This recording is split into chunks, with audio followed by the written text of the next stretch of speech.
श्रूयते वा? Vihaan, am I audible? आमण्ण श्रूयते। येनाक्षरसमाम्नायमधिगम्य महेश्वरात् कृत्स्नं व्याकरणं प्रोक्तं तस्मै पाणिनये नमः। येन धौता किरः पुंसां विमलैः शब्दवारिभिः तमश्चाज्ञानजं भिन्नं तस्मै पाणिनये नमः।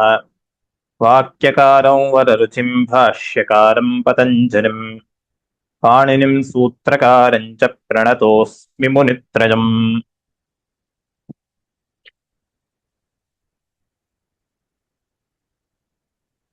We'll start with the division.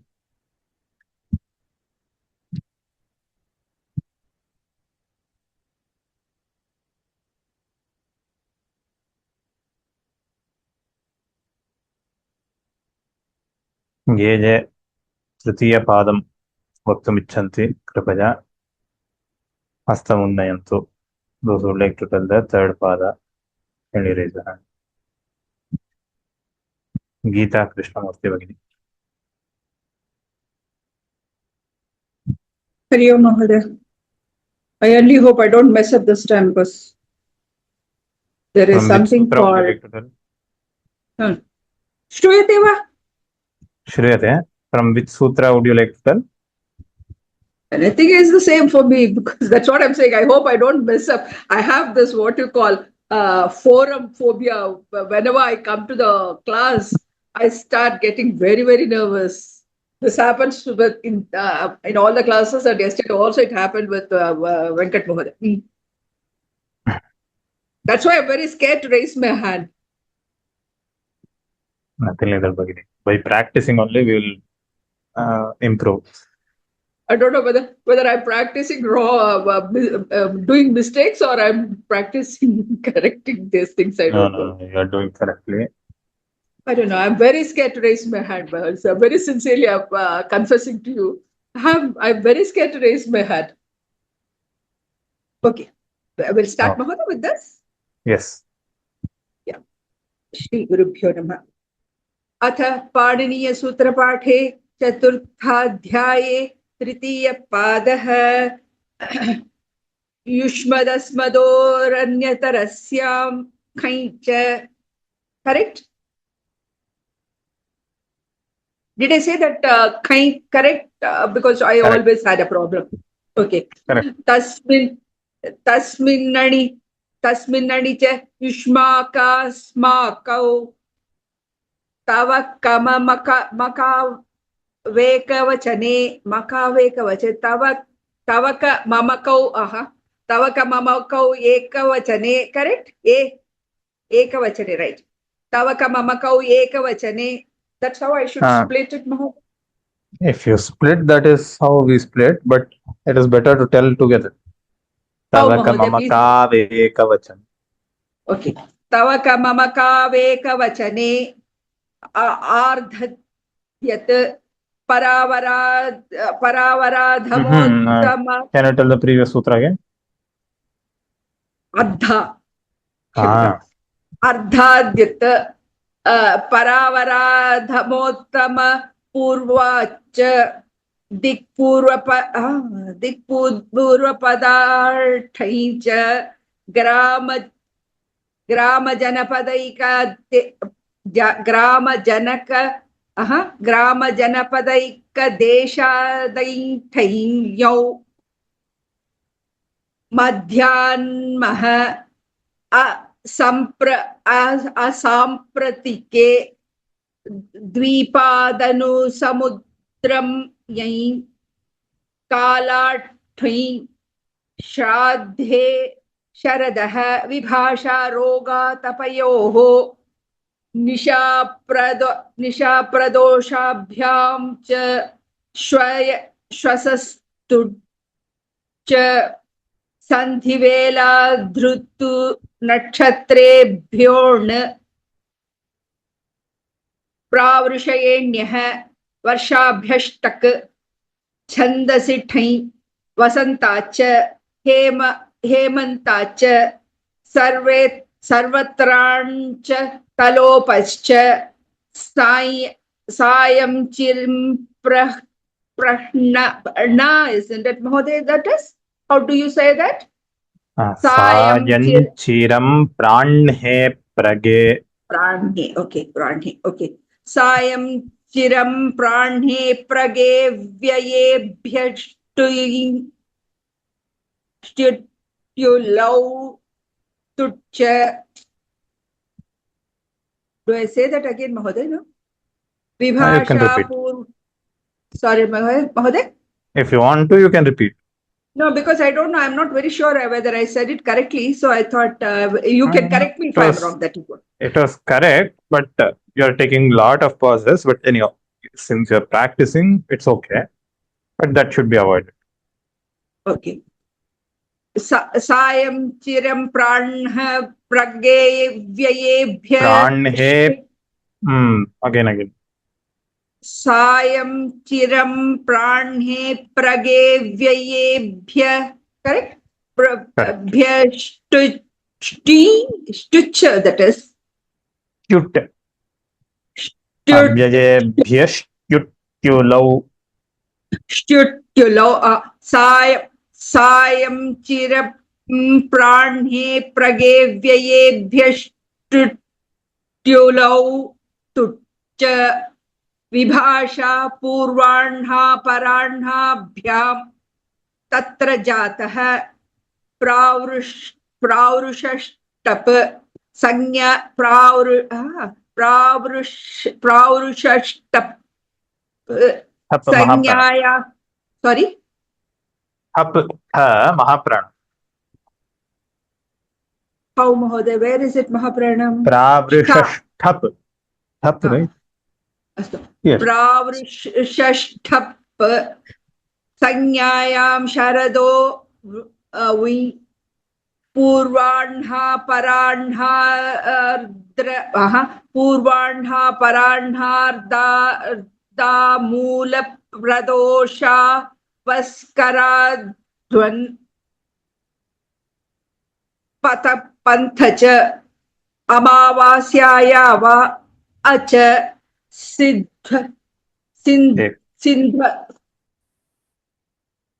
सिन्ध्वपकराभ्यां कन् अणयो च अमा. This is his sutra.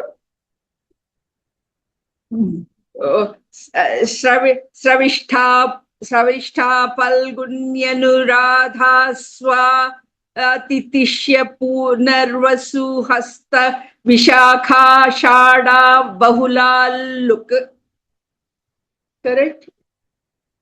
Vihan's sutra, this is okay. Sthananta goshala karashala cha vatsashala bhijida shvayukchat भिषजो वा वत्सशाला भिजिदश्वयुक्षत भिषजो वा नक्षत्रेभ्यो बहुलं कृतलब्धकृतकुशलाः प्रायभवः. One more, I'll be 40.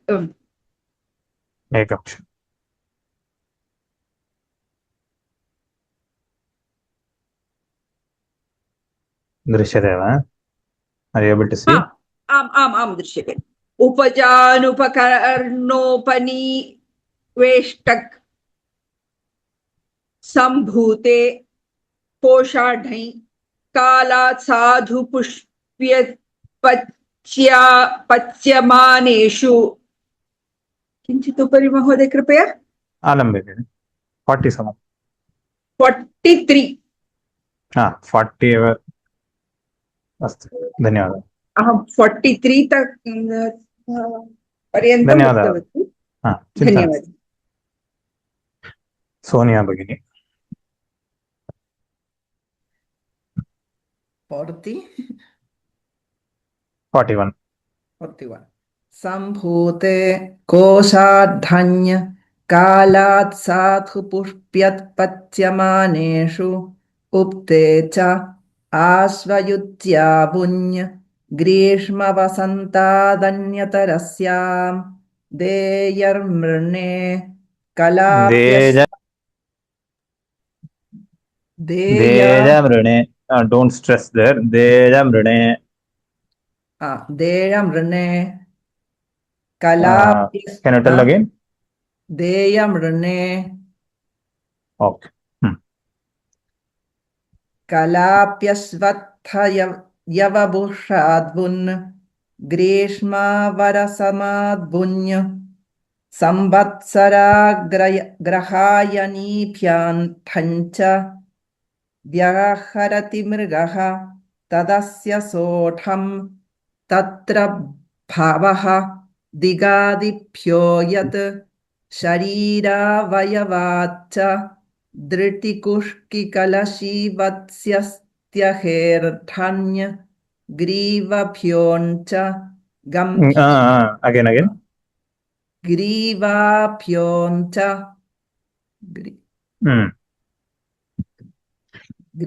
ग्रीवाभ्योञ्च गम्भीरान्यः अव्ययीभावाच्च अतः पूर्वपदार्थन्य ग्रामात् पर्यनुपूर्वात् जिह्वामूलाङ्गुलेच्छः वर्गान्ताच्च अशब्दे यत्खावन्यतरस्यां कर्णललाटात् कनलङ्कारे तस्य व्याख्यान इति च व्याख्यातव्यनाम्नः बह्वचोन्तो दात्ताथन्य क्रतुर्यज्ञेभ्यश्च अध्यायेष्वेवर्षेः पुरोदाशाष्ठन् छन्दसो यदन्नौ व्यजृद्ब्राह्मणर्क प्रथमाध्वारपुरश्चनामाख्याताठक अनृगयनादिभ्यः तत आगतः ठगायस्थानेभ्यः शुण्डिकादिभ्योन् विद्यायोनिसम्बन्धेभ्यो बुञ् ऋतष्ठन्य पितुर्यच्च गोत्रादन्कवत् हेतुमनुष्येभ्योऽन्यतरस्यां रूप्यः मयट् च प्रभवति Alam begin. धन्यवादः Subbaram Mahodaya. नमस्कारः महोदय। Namaskara. मयच्च प्रभवति विदुराण्यः तद्गच्छति पदिदूतयोः Pathidutayo. Mahaprabhu. ओके सर। तद्गच्छति पथिदूतयोः अभिनिष्क्रामति द्वारम् अधिकृत्य कृते ग्रन्थे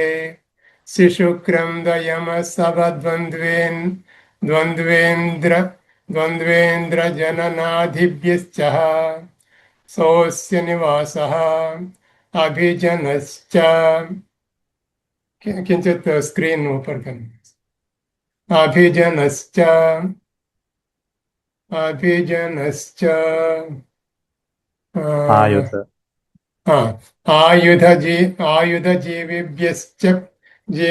आयुधजीविभ्यश्च पर्वते षण्डिकादिभ्योऽन्यः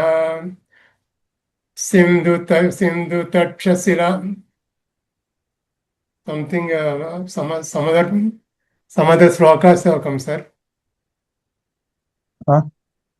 Some other slokas. Avidyamanananta smitira mihira dvipanagari. Now? No, sir. Same as it is. Anandalhari. What happened?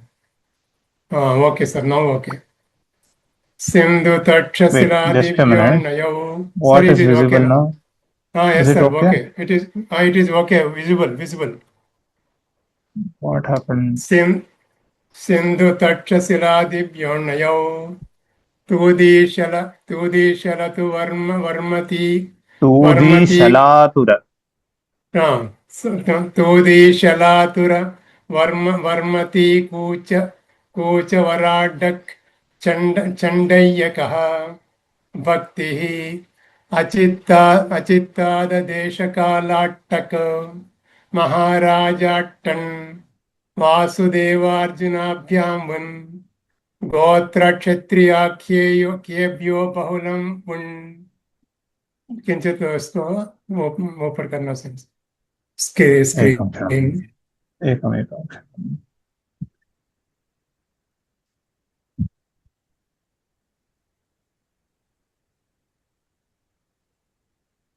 दृश्यते वा? गोत्रक्षत्रियाख्योभ्यो बहुलं वन् जनपदिनां जनपदवत् सर्वं जनपदेन समानशब्दानां बहुवचने तेन प्रोक्तं तित्तिरवरतं तु कंडिको काचन तित्तिरि sir तित्तिरि again Anandra Hari has come. Wait, what is happening? Shiva Shikcha Yukto Yadi Bhavati it is okay now, sir. Just a minute. I will close the other tabs. Wait a second.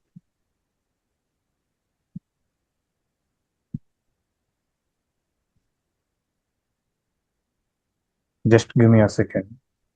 Yes, sir.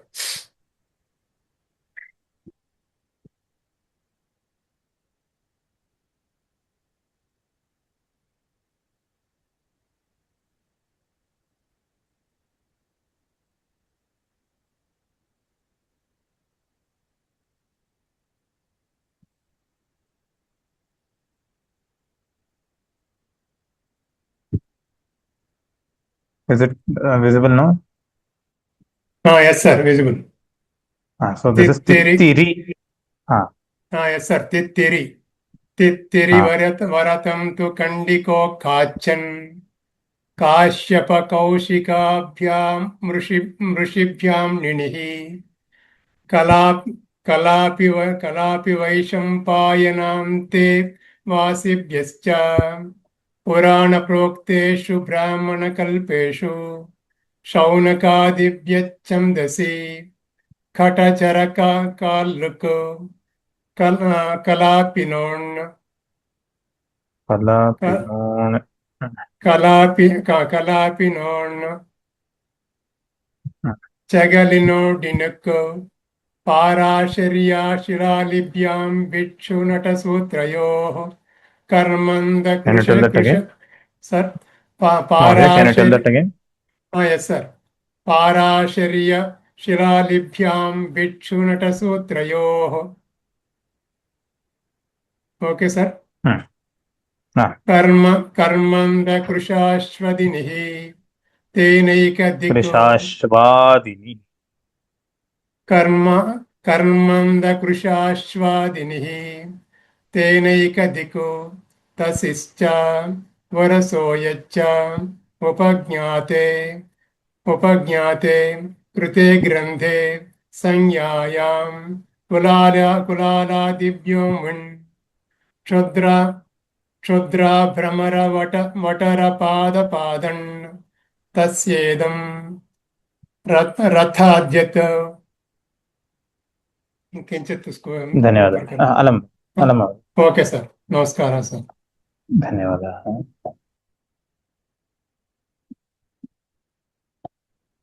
श्यामला भगिनी नमस्ते महोदय नमस्कारः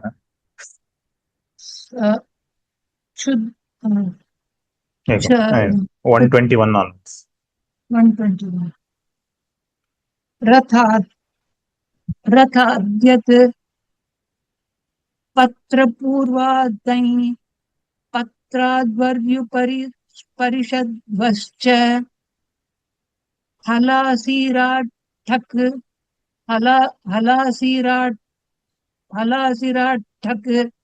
द्वन्द्वाद्युन् वैरमैथुनिकयोः गोत्रचरणाद् द्वि संघाक संघांकल संघांकलक्षणेष्वन् यैव्यामन् शा शाकलाद्वा छन्दो गौ छन्दो गौतिक तिकयाग्नि याज्ञिक बाहृचटना चनटान्ययः न दण्डमानवान् ते वासिषु स्क्रीन् उपरि रैवतिकादिभ्यश्च कौपिञ्जल हास्ति हास्तिपदादन आतवर्णिक कस्ये कलोपश्च तस्य विकारः अवयवे च प्राणयोषधि वृक्षेभ्यः बिल्वादिभ्योन कोपधाच्च त्रपुज त्रपुजतुनो शुक ओरनि अनुदात्तादेश्च पलाशदिभ्यो वा शम्याष्टलं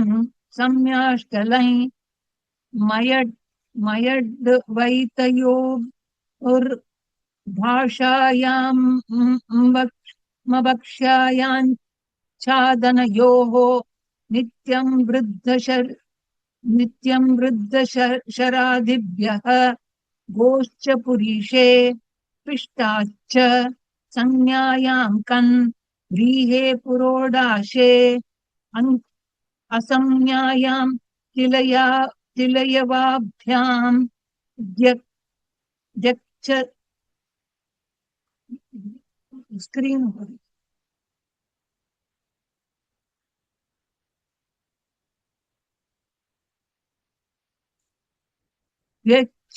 छन्दसि द्व्यचश्छन्दसि द्व्यचश्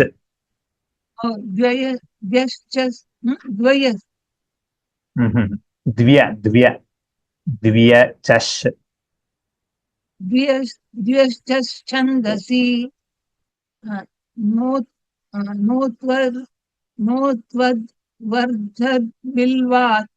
नोत्वर्धबिल्वात् तालादिभ्योन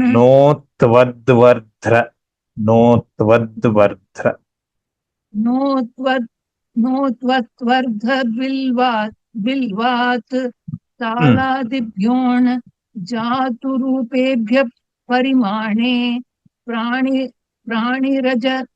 प्राणिरजतादिभ्योन नितश्च तत् प्रत्ययात् इति क्रीतवत् परिमाणात् उष्ट्राद्वन्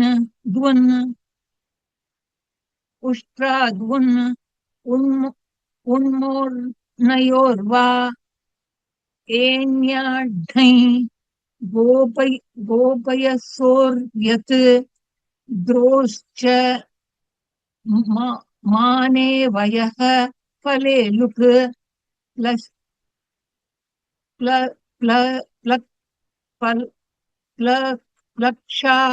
प्लक्षादिभ्योन जम्वा वा लुक् च हरितक्यादिभ्यश्च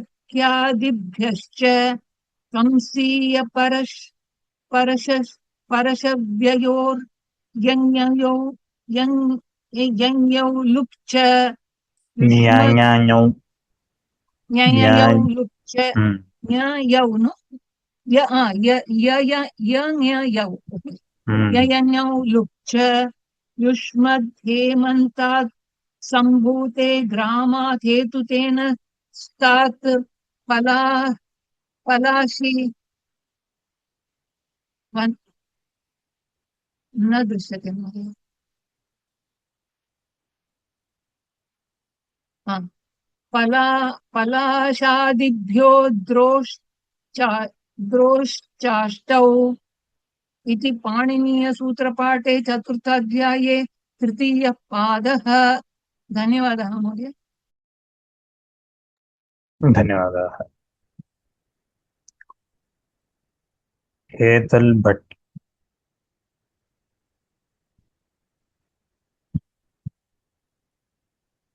नमस्कारः। अथ पाणिनीय Your voice is now it was very feeble. नमस्कारः। अस्तु। अथ पाणिनीयसूत्रपाठे चतुर्थाध्याये तृतीयः पादः। युष्मदस्मदौरन्यतरस्यां खै च तस्मिन्नणि च युष्माकास्माकौ तवकममकावेकवचने अर्धाद्यत् परावरादमोत्तमपूर्वाच्च दिक्पूर्वपदाढ्ढं च ग्रामजनपदैकदेशादैढ्ढयों मध्यान्मः असाम्प्रतिके द्विपादनुसमुद्रं यै कालाढ्ढञि श्राद्धे शरदः विभाषारोगातपयोः निशा प्रदोषाभ्यां च स्वस्तुच्च सन्धिवेला Shvasastucha. It is not shvastucha. आमामां स्वस्तुच्च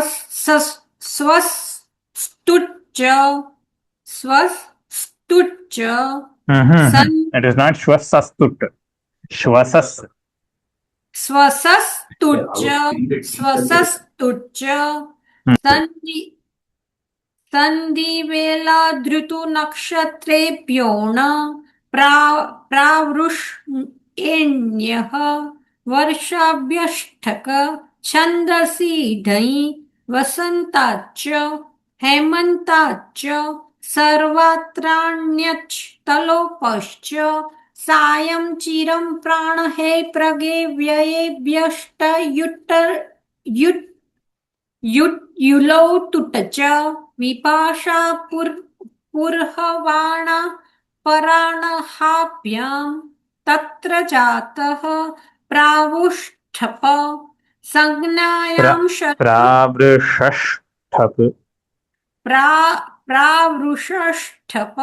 प्रावृषष्ठप संज्ञायां शरदो वै पूर्वाण्हा पराण्हाद्रामूलप्रदोषावस्कराद्वुन पथः पन्थ च अमावास्याया वा अच सिन्ध्वपकराभ्यां कन् अणयौ च श्रविष्ठा फल्गुन्यनुराधा स्वातितिष्य पुनर्वसु हस्तविशाखाषाढ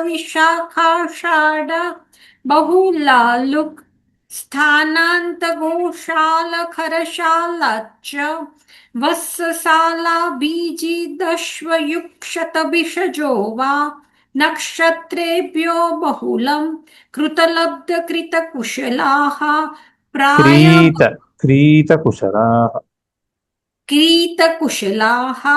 कृतलब्धकृतकुशलाः प्रायभवः उपजानुपकरणोपनिवेष्टक सम्भूते कोशाढ्य।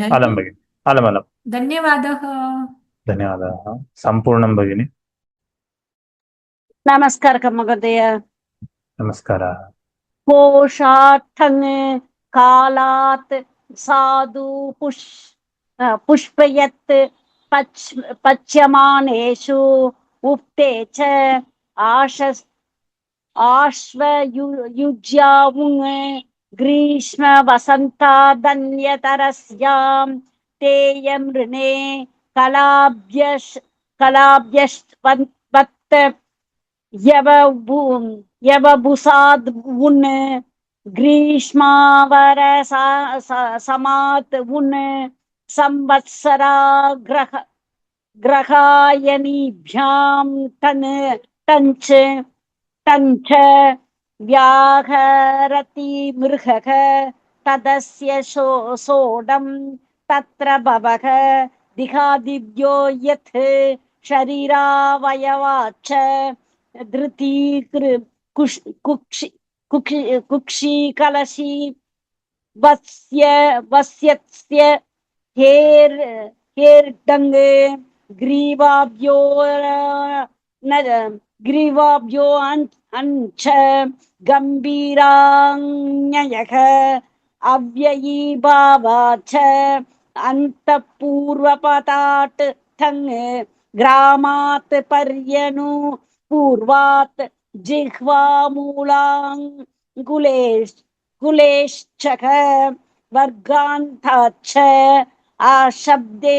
अशब्दे यत्का वन्यतरस्यां कर्ण ललाटात् खनलङ्कारे तस्य व्याख्यान इति च व्याख्यादव्यानाम्नः बह्यच्छोन्त अन्तोदात्ताट् ठञ् कृतु यज्ञेभ्यश्च अद्यायेष् वे वर्षे पौरोडाशपुरोडाशात्तन् छन्दसो यदनौ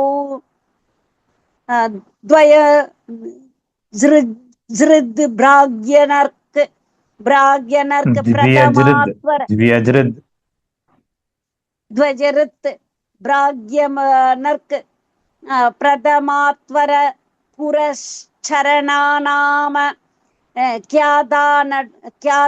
ख्याताट् टक्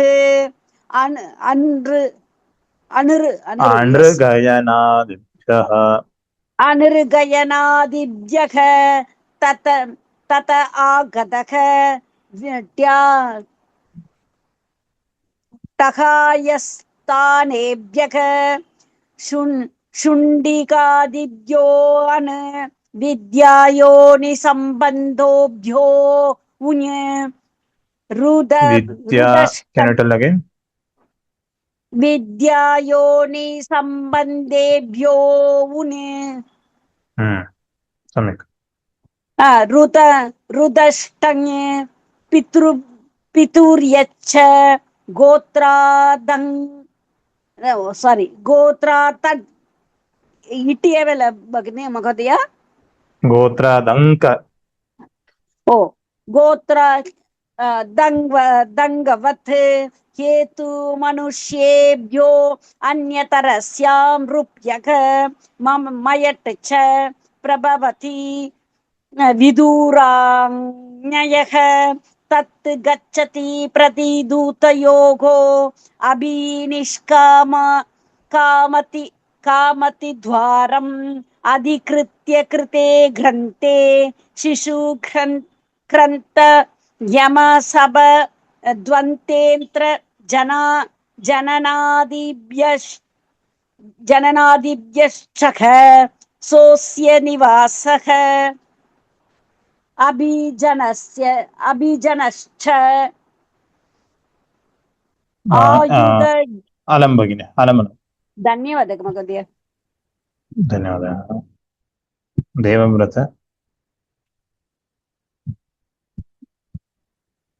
राम राम महोदय. राम राम महोदय until 41 महोदय. Start.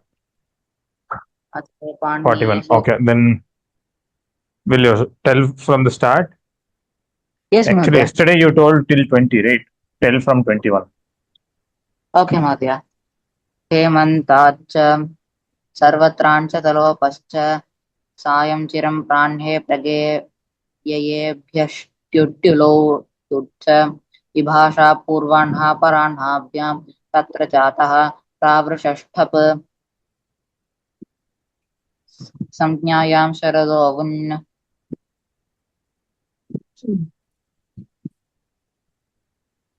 पूर्वाह्नः पराह्नः आर्द्रा मूलप्रदोषावस्कराद्वुन् पथः पन्थ च अमावास्यायाव अच सिन्धुपकराभ्यां कन् अनन्यौ च स्रविष्ठा फल्गुन्यनुराधा स्वातिदिश्य पुनर्वसु हस्तविशाखाषाढा बहुला अल्लुक स्थानान्तगोशालखरशालायाश्च वत्सशाला Goshala Kharashalach.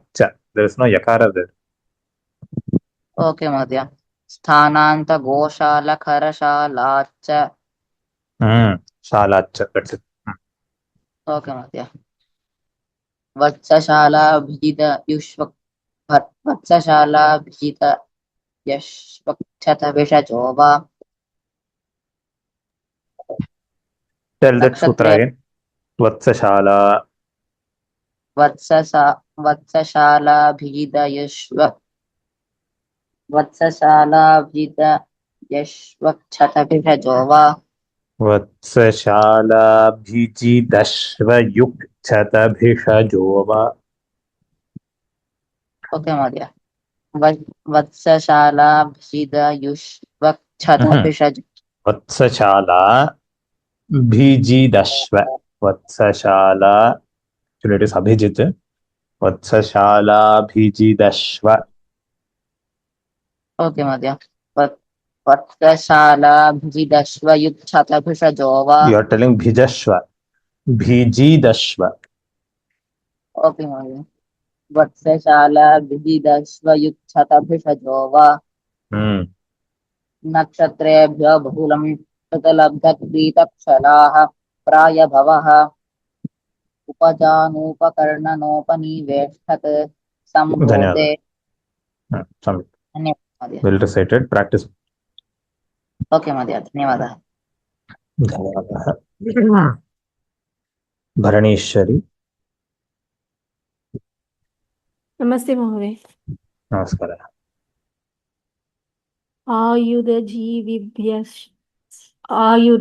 आयुधजीविभ्यश्च पर्वते षण्डिकादिभ्योऽन्यः सिन्धुदक्षशिलादिभ्योऽन्यौ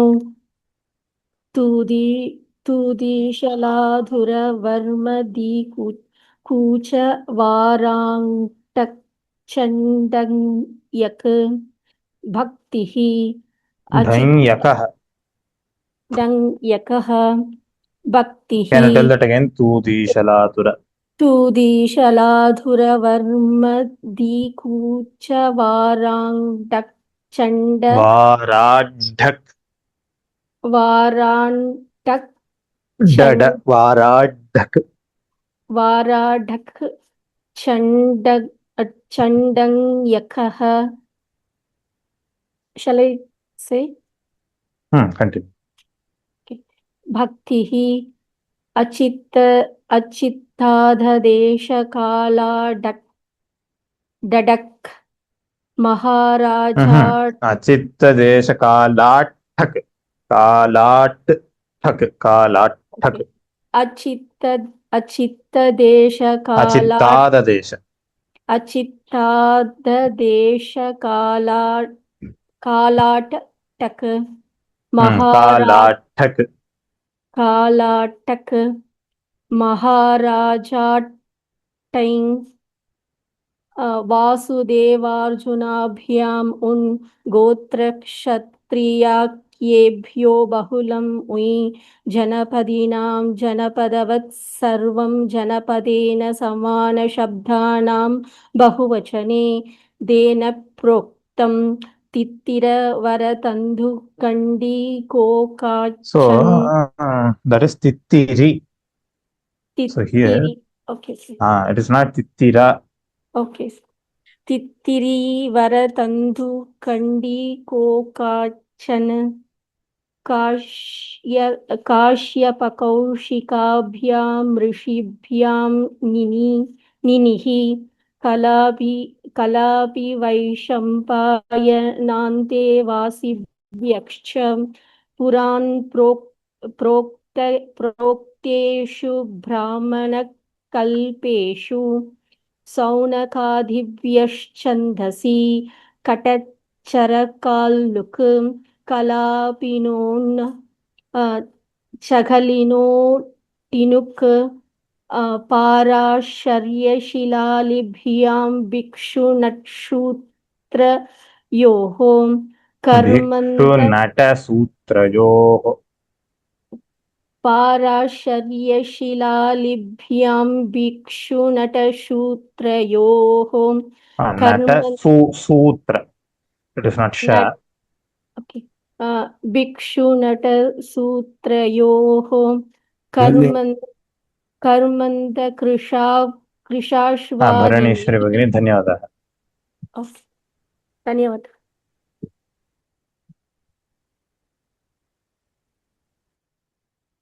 पाणिनीय सूत्रपाठे चतुर्थाध्याये चतुर्थः पादः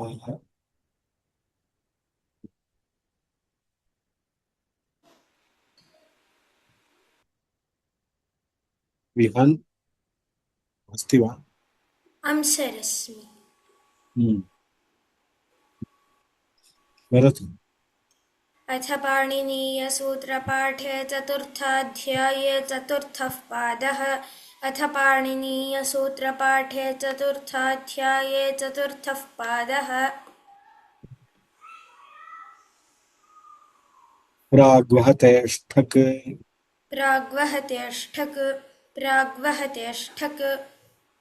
तेन दीव्यति खनति जयति जितम् तेन दीव्यति खनति जयति जितम्. तेन दीव्यति खनति जयति जितम्. संस्कृतम् कुलत्थकोपधादन्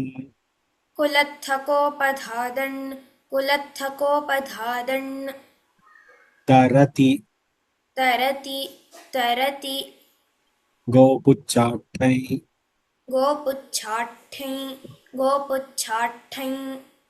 नौद्व्यचष्ठन्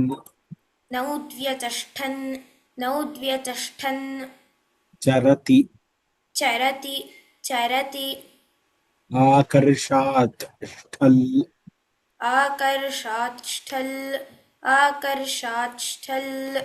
पर्पादिभ्यष्ठन्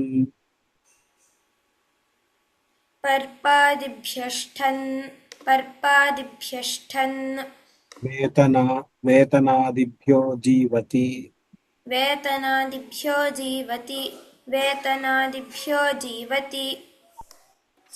Sorry, I missed one. Shwaganathai cha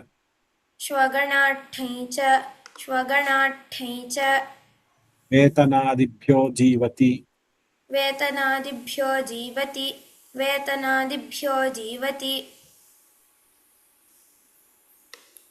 वस्नक्रयविक्रयार्थन्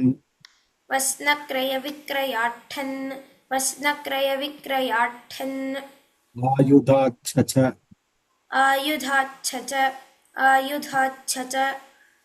हरत्युत्सङ्गादिभ्यः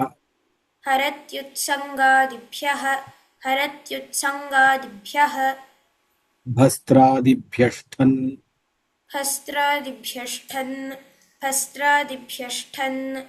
विभाषा विवधवीवधात्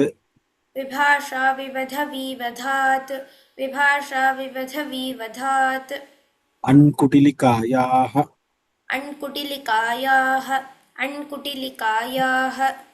निर्वृत्तेक्षद्यूतादिभ्यः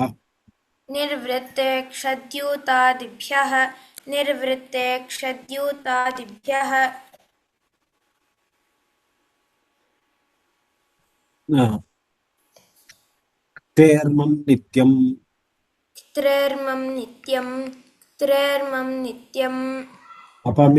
अपमित्ययाचिताभ्यां कक्कनौ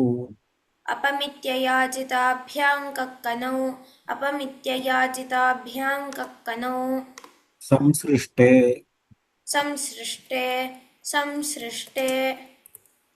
चूर्णादिनिः लवणाल्लुक् मुद्गादन् व्यञ्जनैरुपसिक्ते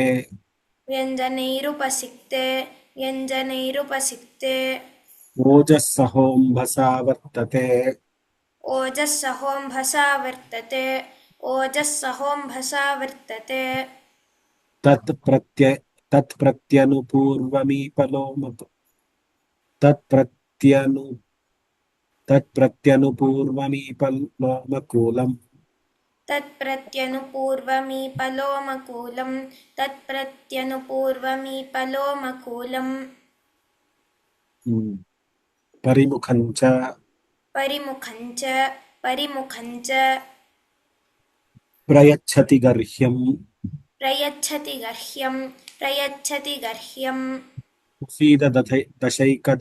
कुसीदशैकदशात्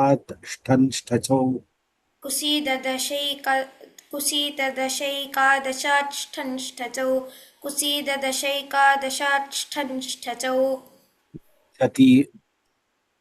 उञ्छति रक्षति शब्ददर्दुरं करोति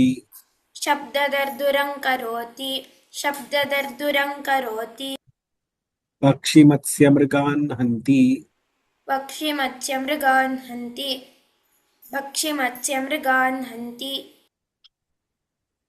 परिपन्थं च तिष्ठति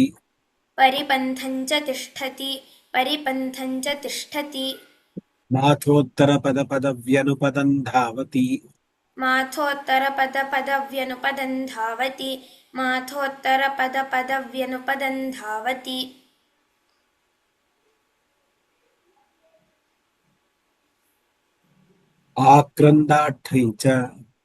आक्रन्दाढ्यै आक्रन्दाढ्यै च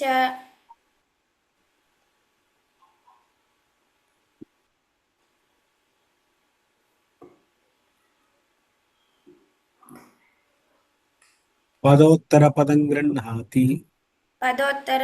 गृह्णाति पदोत्तरपदं गृह्णाति प्रतिकण्ठार्थललामं च प्रतिकण्ठार्थललामं च धर्मं चरति प्रतिपथमेति ठंश्च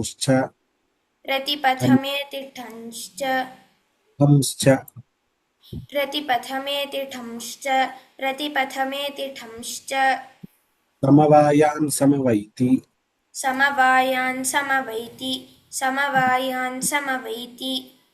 परिषदोऽन्यः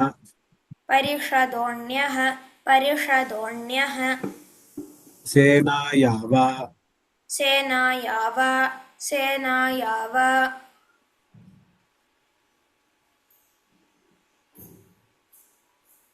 संज्ञायां ललाटकुक्कुट्यौ पश्यति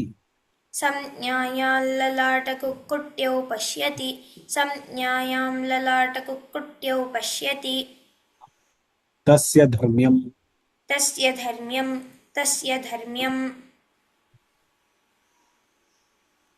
अण्महिष्यादिभ्यः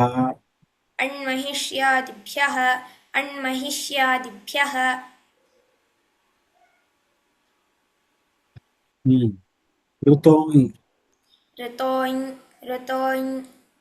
अवक्रयः तदस्य पण्यम्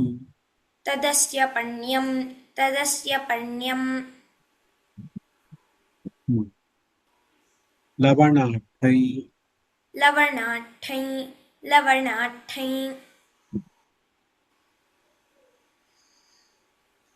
किशरादिभ्यष्टन्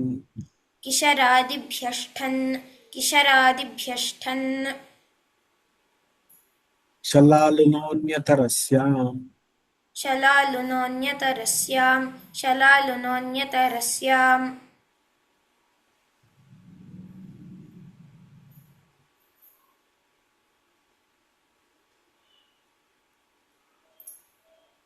शिल्पम्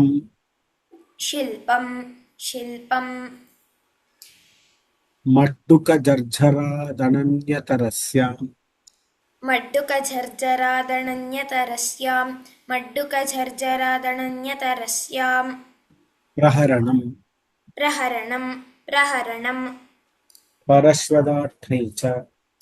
परश्वधाढ्यै च परश्वधाट्ठञ् च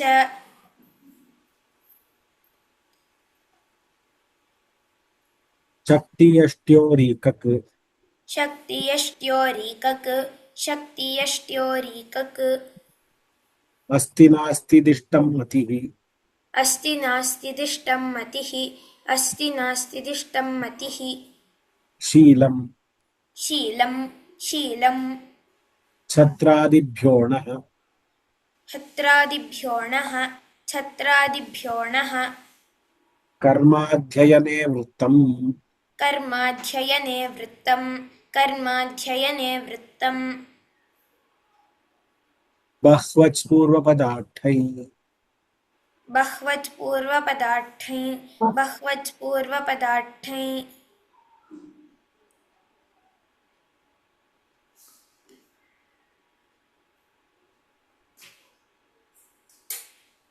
हितं भक्षाः हितं भक्षाः हितं भक्षाः तदस्मै दीयते नियुक्तं तदस्मै दीयते नियुक्तं तदस्मै दीयते नियुक्तं श्राणा मांसौदनाट्ठिठन् श्राणामांसौदनाट्टिठन् श्राणामांसौदनाट्टिठन् भक्तादनन्यतरस्याम् भक्तादनन्यतरस्यां भक्तादनन्यतरस्यां तत्र नियुक्तः तत्र नियुक्तः तत्र नियुक्तः अगारान्ताट्ठन् अगारान्ताट्ठन् अगारान्ताट्ठन् अध्यायिन्यदेशकालात् अध्यायिन्यदेशकालात् अध्यायिन्यदेशकालात् कठिनान्तप्रस्तारसंस्थानेषु व्यवहरति कठिनान्तप्रस्तारसंस्थानेषु व्यवहरति कठिनान्तप्रस्तारसंस्थानेषु व्यवहरति निकटे वसति निकटे वसति निकटे वसति आवसतात् ष्ठल् आवसताच्छल् आवसताच्छल् प्राघ्हिताद्यत् प्राघ्हिताद्यत् प्राघ्हिताद्यत् तद्वहति रथयुगप्रासङ्गम् तद्वहति रथयुगप्रासङ्गं तद्वहति रथयुगप्रासङ्गम् धुरौ यड्ढकौ धुरो यड्ढकौ धुरो यड्ढकौ खः सर्वधुरात् खः सर्वधुरात् खः सर्वधुरात् एकदधराल्लुक् च एकदधुराल्लुक् च एकदधुराल्लुक् च शकटादण् शकटादण् शकटादण् हलसीराट्ठक् हलसीराट्ठक् हलसीराट्ठक् संज्ञायां जन्याः संज्ञायां जन्याः संज्ञायां जन्याः विध्यत्यधनुषा विध्यत्यधनुषा विध्यत्यधनुषा ओ तावदेव खलु इति पाणिनीयसूत्रपाठे चतुर्थाध्याये चतुर्थः पादस्य प्रथमो भागः इति पाणिनीयसूत्रपाठे चतुर्थाध्याये चतुर्थः पादस्य प्रथमो भागः इति पाणिनीयसूत्रपाठे चतुर्थाध्याये चतुर्थः पादस्य प्रथमो भागः येनाक्षरसमाम्नायमधिगम्य महेश्वरात् कृत्स्नं व्याकरणं प्रोक्तं तस्मै पाणिनये नमः। लोकाः समस्ताः सुखिनो भवन्तु। सर्वेभ्यः राम राम नमस्कारः। पुनः श्वः मिलामः। नमस्कारः महोदय। नमस्कारः। नमस्कारः नमस्कारः महोदय। धन्यवादाः। Very nice to hear your voice. धन्यवादः। We'll meet next week. Tomorrow no class. Tuesday Yes, next sir. week. Tuesday. Ram Ram महोदय, धन्यवादः। राम राम।